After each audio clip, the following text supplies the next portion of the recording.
skeleton, beginning with the basics, the cranium, the mandible, and the spine. Second, I will literally flesh out the drawing by showing you where to add skin, muscles, and other basic tissue to add thickness to your skeleton. And then finally, I will demonstrate the hinge of the jaw and explain how when we alter the skeleton, we invariably change the surface as well.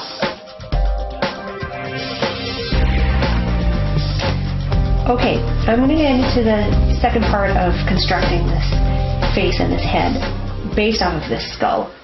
And I just want to add all the skin components on top of this.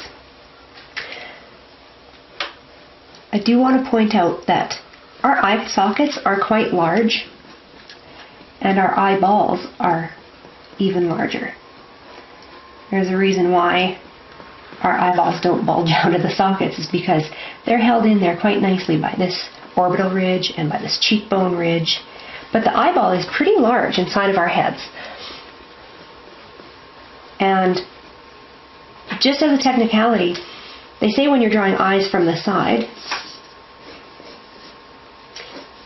there is a slight slope downward as opposed to an eye that just bulges out like this. There's your iris, lower lid, upper lid. It's not so much upright as it is sloped this way. And the reason for that is if this is your brow bone, and we know that, say, an eyebrow is on the skin here, well, your eyelids are lower down, so right around there. And your eyeball, you're already looking at kind of the lower half of this eyeball. Anyway, so that's the reason for the slope toward the lower lid. And then our eyes look forward, so that iris usually right around there. I'm going to draw this in with a darker color here, with just a graphite, straight up graphite mechanical pencil here. Just like that. Eyebrows. There's not a great deal of muscle between skull and skin on your forehead. Very, very thin sheets of muscle there. And here it comes down to the nasal bone. We've got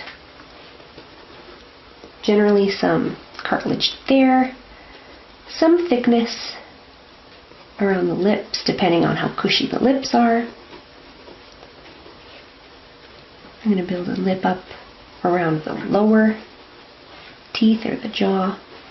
And then again, not a great deal of bulk or thickness between the skin of the chin and the mandible bone itself.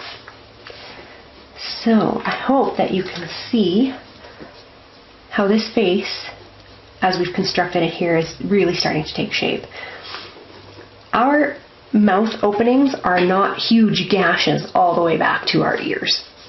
And I think in cartoons maybe, but in reality not so much. Everybody's different, and some people are going to have that characteristic somewhat more than others, but our mouth openings are not that huge. There's a bit of flexibility now in the skin when you're talking about opening the mouth and stretching out the mouth. There'll be some give there. But that's basically it. Not a huge thickness over the whole cranium. Hair and scalp it's really the hair that's adding the volume in there. Ear, I'm going to come back to maybe my colored pencil here. Ear tends to mount around in line with the eye, the top of the ear.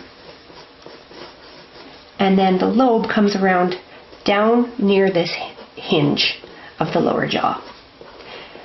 And that's why sometimes when people talk, their ears wiggle, because their lobe is connected to the skin of their jaw. And so when the jaw moves, the ear tugs subtly. Okay. We all know that that temple region comes between the ear and the eye. And this, the skin that covers, the membrane that covers that temple also tends to pop and move when a person's talking because their jaw is moving and their ear is wiggling and that skin gets tugged. Coming to the spine here,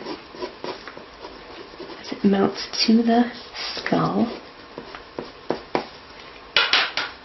Down the back, sometimes you can see the ridges of the vertebrae down people's backs, of their necks, and all the way down their back.